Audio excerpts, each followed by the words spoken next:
अस्सलाम वालेकुम grade 10 students.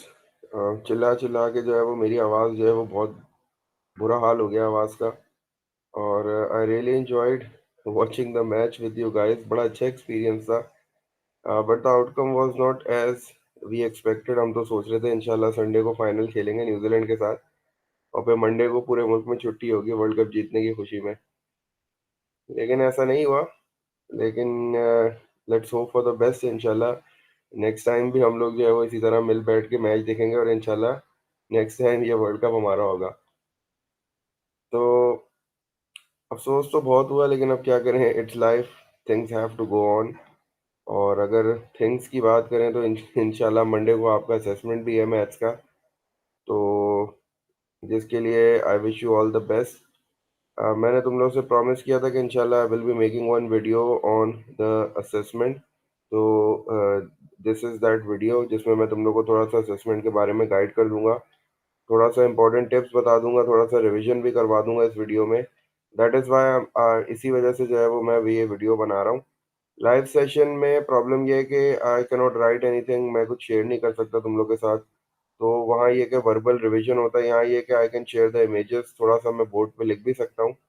तो इसी वजह से मैंने प्रेफर किया कि video is better than a live session. लेकिन फिर भी अगर तुम लोग को ज़रूरत होगी इंशाल्लाह, तो मैं संडे को कोशिश करूंगा कि 10 to 15 मिनट्स का एक लाइव सेशन भी ले लूं, ताकि तुम लोग की जो प्रॉब्लम्स हैं, जो क्वेरीज हैं, उनको सॉल्व किया जा सके। तो आई होप ये वीडियो तुम लोग के लिए हेल्पफुल होगी इंशाल्लाह। इसमें मैं थोड़ा सा रिवीजन भी करवा दूंगा तुम लोग को, थोड़ा सा पेपर के बारे में भी बता दूंगा कि असेसमेंट में किन किन टॉपिक से क्वेश्चंस कितने कितने नंबर्स के आ रहे हैं, कौन सा ज़्यादा टॉपिक इंपॉर्टेंट है, किसकी वेटेज ज़्यादा है। तो let's just begin with the introduction. Assessment तुम लोग को पता है कि 20 मार्क्स का है, and you have to complete that assessment in 40 minutes. 40 minutes का टाइम तुम लोग के पास होता है। 20 मार्क्स हैं उसके टोटल।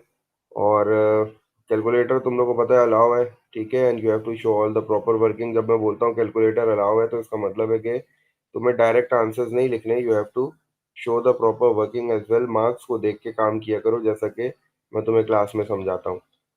अच्छा, द टॉपिक्स आर, टॉपिक्स की बात करूँ, अगर सिलेबस तुम लोग के पास है, लेकिन मैंने टॉपिक्स को थोड़ा सा ब्रेक डाउन कर दिया ताकि थोड़ा सा क्लियर हो जाए, क्योंकि कन्फ्यूजन अभी भी काफ़ी है कि सर्कल प्रॉपर्टीज अगर पूरा आ रहा है तो सर कौन कौन सी एक्सरसाइजें आ रही हैं। तो उसके लिए जो है वो मैंने टॉपिक्स को ब्रेक डाउन कर दिया है।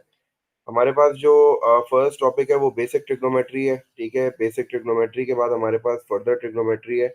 बेसिक ट्रिग्नोमेट्री की अगर बात करता हूँ, तो बेसिक ट्रिग्नोमेट्री में पाइथागोरस थ्योरम और ट्रिग्नोमेट्रिक रेशियोज आ जाता है।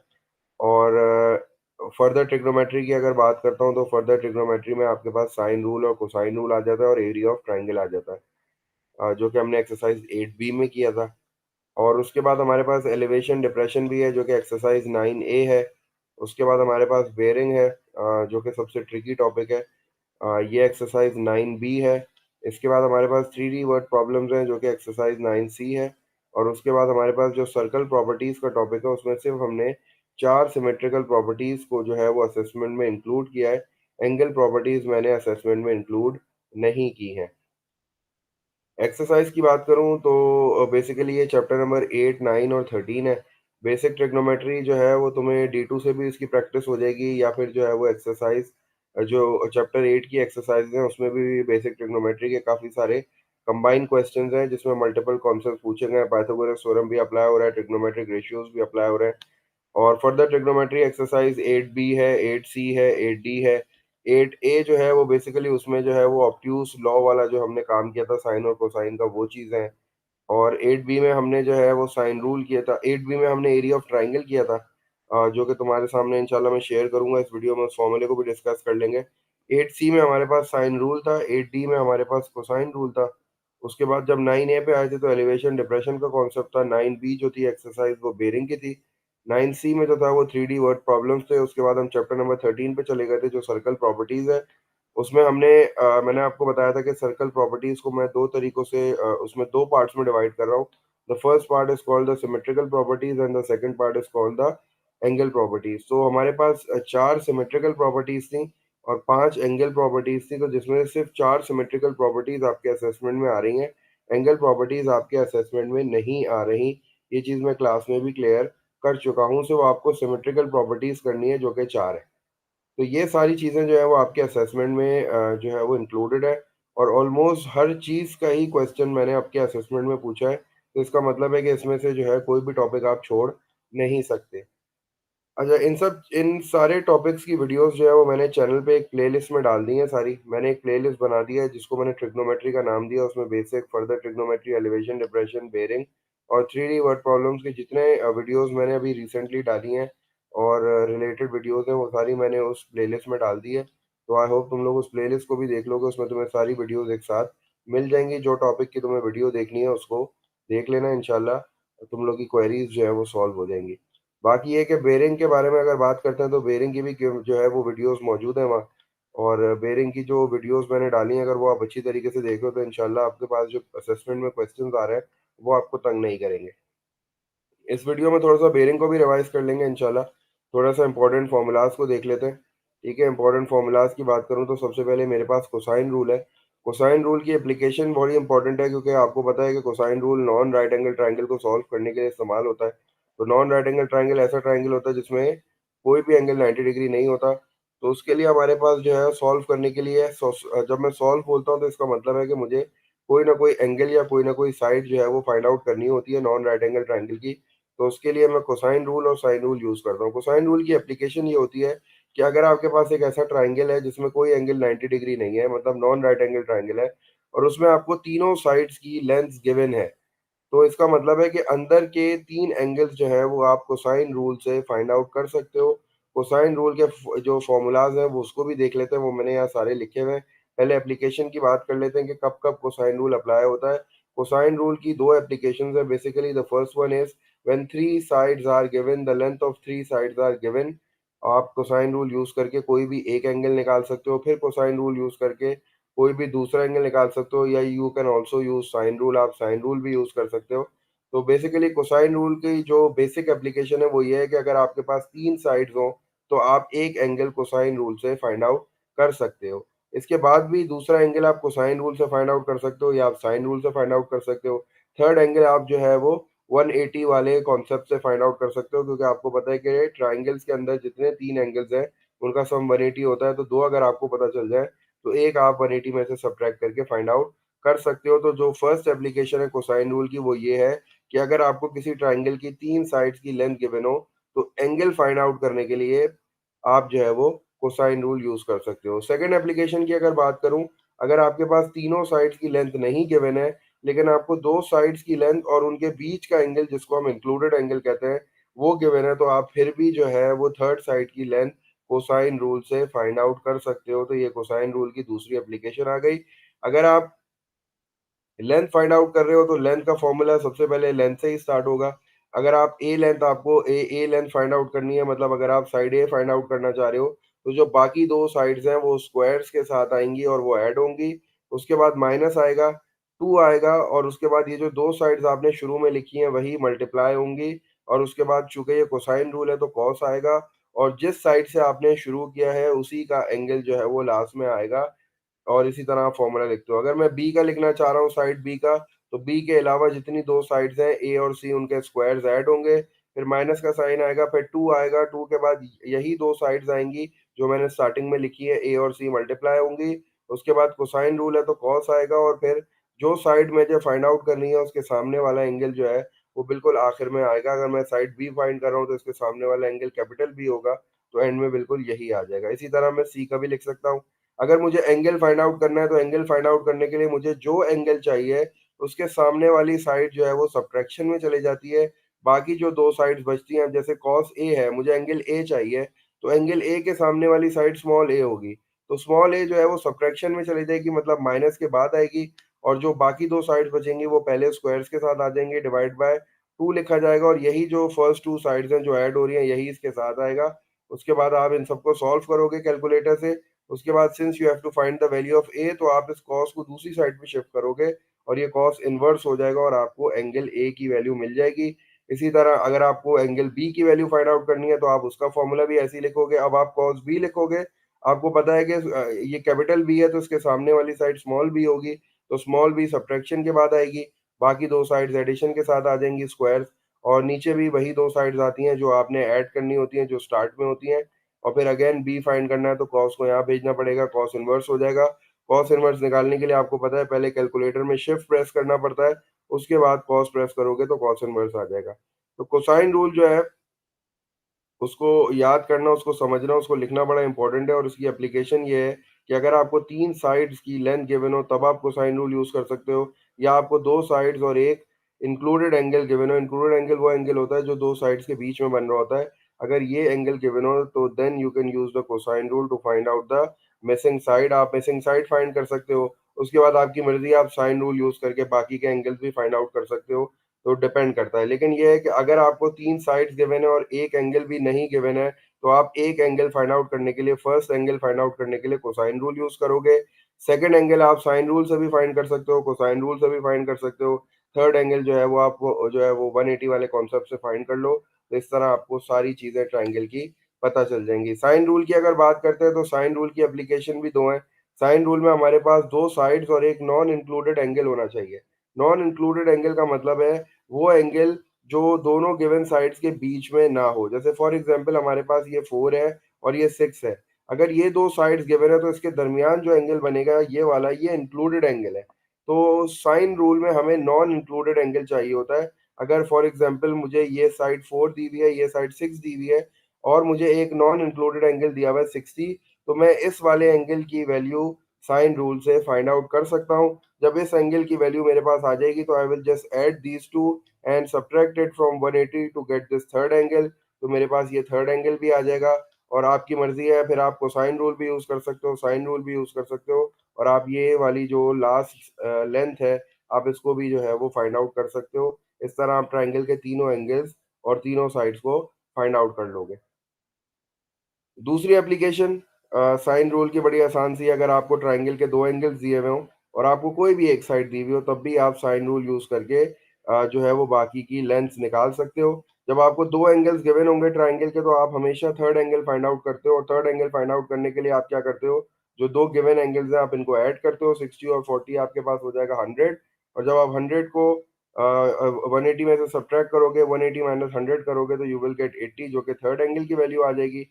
फिर आप साइन रूल यूज़ करके जो है वो बाकी की 2 साइड्स की लेंथ फाइंड आउट कर सकते हो। मुझे यहाँ जो लेंथ फाइंड आउट करनी है वो साइन रूल से ही करनी पड़ेगी, क्योंकि अगर आप कोसाइन रूल की एप्लीकेशन देखते हो तो यहाँ कम से कम 3 साइड्स या 2 साइड्स की लेंथ जो है वो हमें चाहिए होती है, तब कोसाइन रूल यूज़ होता है।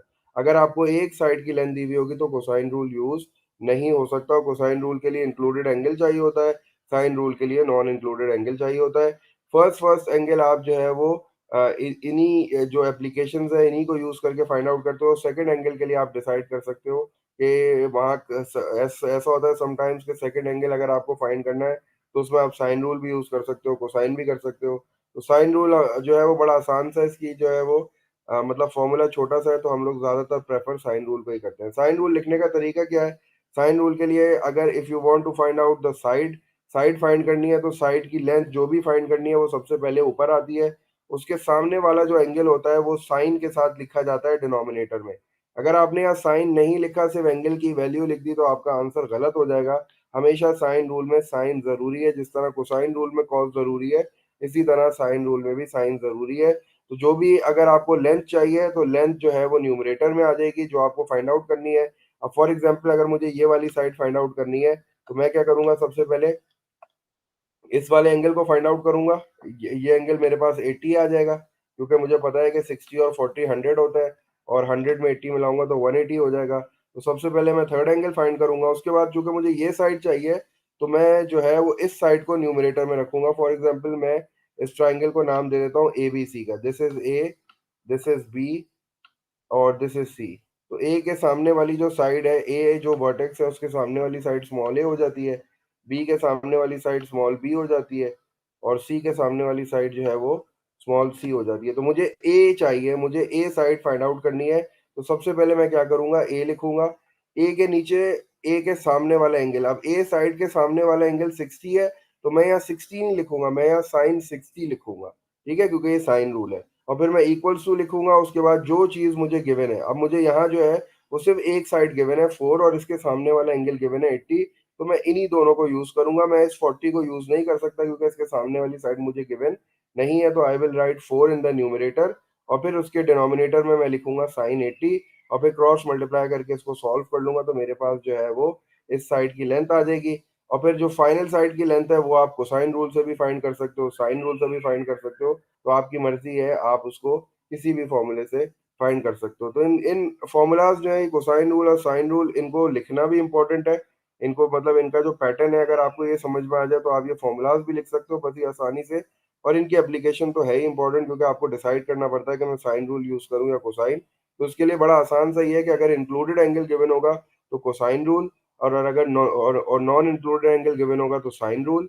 कोसाइन रूल के लिए कम से कम दो साइड्स पता होनी चाहिए, और साइन रूल में यह है कि एक साइड और दो एंगल भी पता हो तो आप साइन रूल यूज कर सकते हो। इसकी इंशाल्लाह वीडियोस आपको बहुत मिल जाएंगी चैनल पे, जो मैंने आपको प्लेलिस्ट बताई है। तो अगर ये उसमें और थोड़ी सी कंफ्यूजन हो तो तुम वहां से बिल्कुल देख सकते हो। नेक्स्ट फॉर्मूले की तरफ चलते हैं। एलिवेशन डिप्रेशन, आपको पता है कि अगर मैं नीचे से खड़े होके किसी चीज को ऊपर की तरफ देखूं तो जो ग्राउंड से या आई लेवल से जो एंगल बनता है उसको मैं एंगल ऑफ एलिवेशन कहता हूँ। और अगर मैं ऊपर से खड़े होके किसी चीज को नीचे की तरफ देख रहा हूँ तो जो आई लेवल के साथ एंगल बनता है वो एंगल ऑफ डिप्रेशन होता है। एंगल ऑफ डिप्रेशन हमेशा ऊपर की तरफ बनता है, एंगल ऑफ एलिवेशन हमेशा नीचे की तरफ बनता है। लेकिन हम एंगल ऑफ डिप्रेशन को एंगल ऑफ एलिवेशन की जगह ड्रॉ कर लेते हैं, क्योंकि हमें पता है ये वर्टिकल एंगल्स है, तो वर्टिकल एंगल्स हमारे बराबर ही होते हैं। तो बेसिकली अपनी आसानी के लिए, कैलकुलेशन के लिए हम डिप्रेशन के एंगल को भी एलिवेशन की जगह पे ही बना के सॉल्व कर लेते हैं।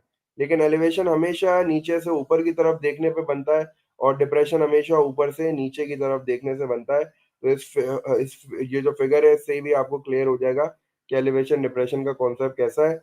एलिवेशन डिप्रेशन का कॉन्सेप्ट जो क्वेश्चन पेपर में आ रहा है उसमें यह है कि उसमें फिगर बनी हुई है, तो आपको जो है वो इतनी परेशानी इंशाल्लाह उसमें नहीं होगी। और एलिवेशन डिप्रेशन जो है ये बेसिक ट्रिग्नोमेट्री का पार्ट है, जिसमें हमेशा ट्रिग्नोमेट्रिक रेशियोज या पाइथागोरस थ्योरम वगैरह ही यूज होता है।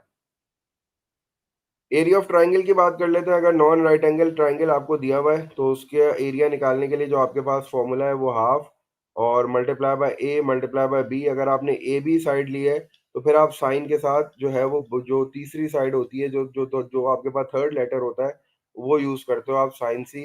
अगर आपने बी सी लिया है तो फिर आप साइन ए यूज करोगे। इफ यू आर टेकिंग सी ए तो आप फिर साइन बी यूज करोगे। इसकी जो मिनिमम रिक्वायरमेंट है वो ये है कि आपको दो साइड्स और एक इंक्लूडेड एंगल अगर गिवन है तो आप एरिया ऑफ ट्राइंगल इस फॉर्मूले से निकाल सकते हो। ये formula non right angle triangle के लिए, ठीक है। राइट एंगल ट्राइंगल के लिए तो हमें पता है ट्राइंगल का जो एरिया का फॉर्मूला है वो half into base into height होता है। लेकिन ये जो फॉर्मूला है that is for the non right angle triangle, जिसमें हमें एटलीस्ट टू साइड्स और वन इंक्लूडेड एंगल चाहिए, उसके बगैर ये फॉर्मूला अप्लाई नहीं हो सकता।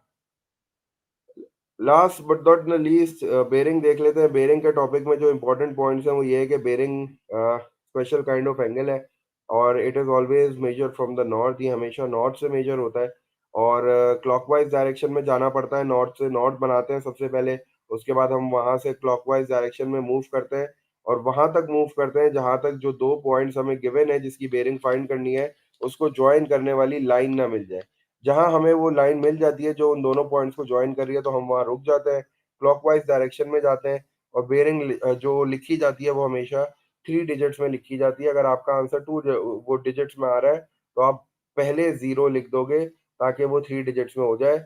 कुछ क्वेश्चंस जो है उसमें डेसिमल्स में भी आंसर आ रहा था, तो बच्चे पूछते थे कि सर डेसिमल के बाद भी एक डिजिट है तो ये तीन डिजिट हो गए।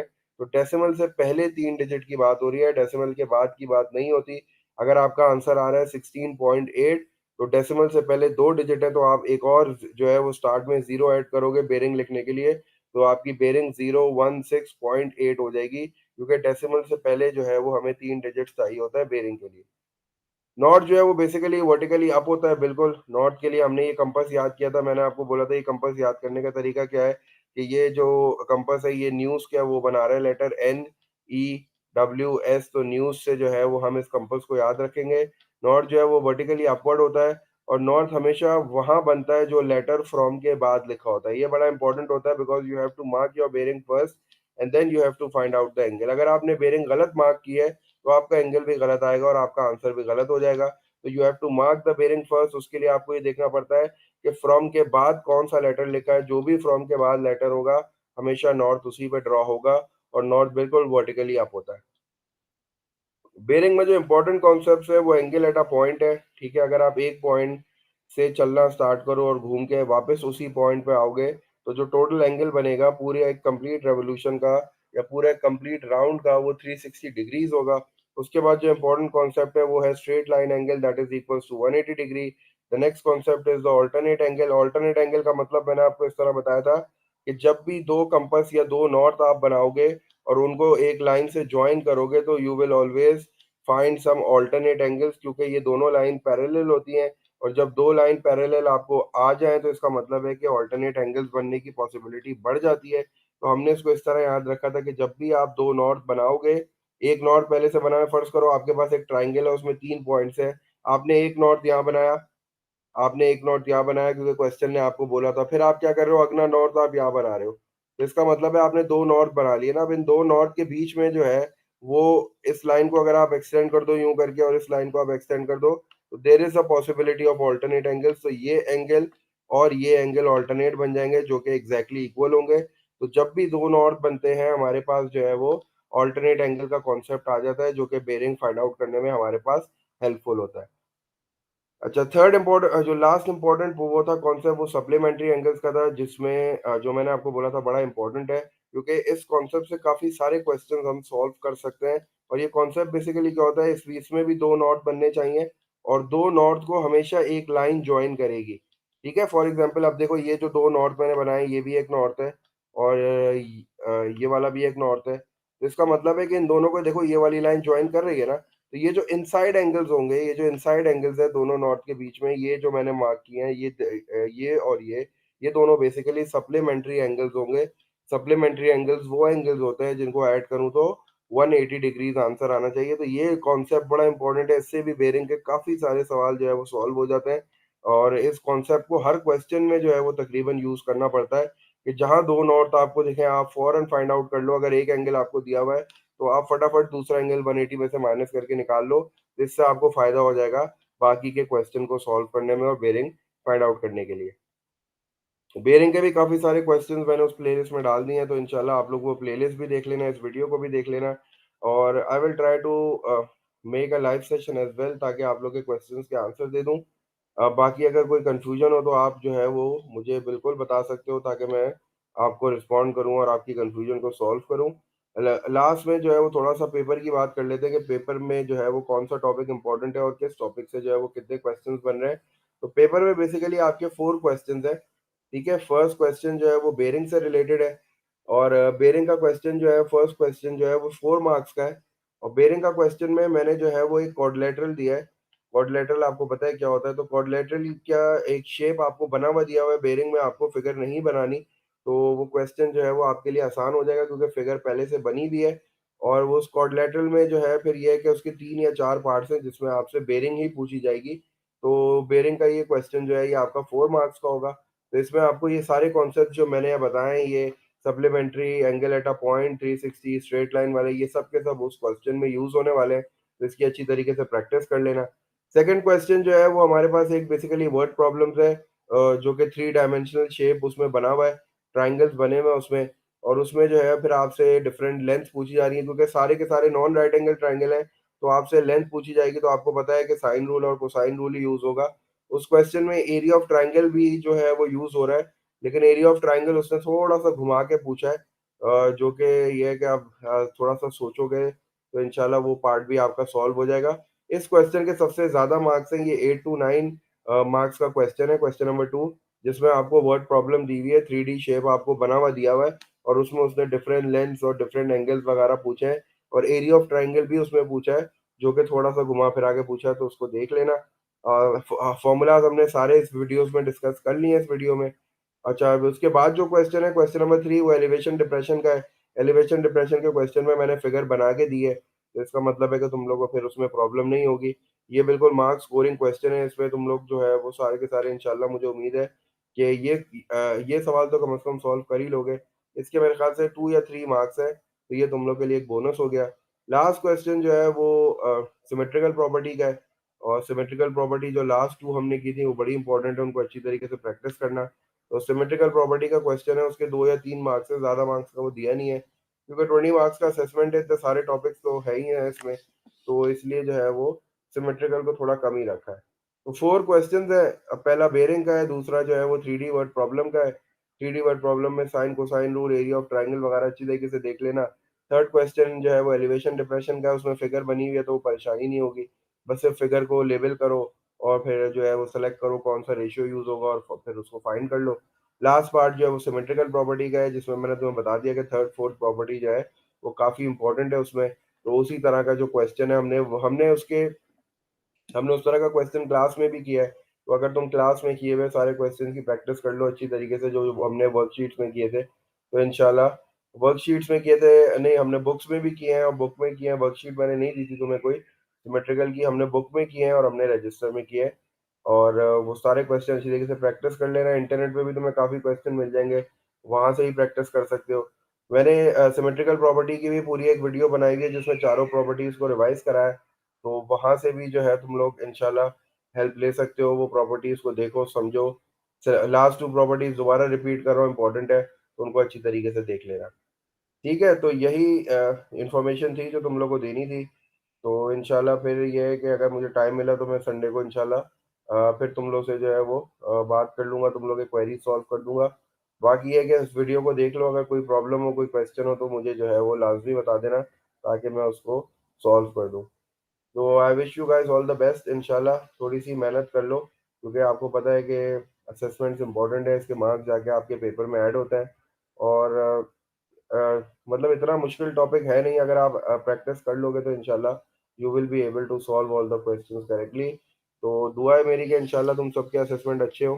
ठीक है, एंड ऑल द बेस्ट। कोई भी प्रॉब्लम हो कोई भी परेशानी हो तो मुझे कांटेक्ट कर लेना, I will try to answer. अगर वीडियोस बनानी है तो मैं कोशिश करूंगा कि कोई क्वेश्चन अगर जरा मुझे लगे कि हाँ इंटरेस्टिंग है, अच्छा है, मुश्किल सा है थोड़ा सा, इस पे जो है वो वीडियो बनानी चाहिए, तो इंशाल्लाह मैं वीडियोस भी बना के जो है तुम लोग की हेल्प कर दूंगा। ठीक है, टेक केयर, अल्लाह हाफिज, ऑल द बेस्ट।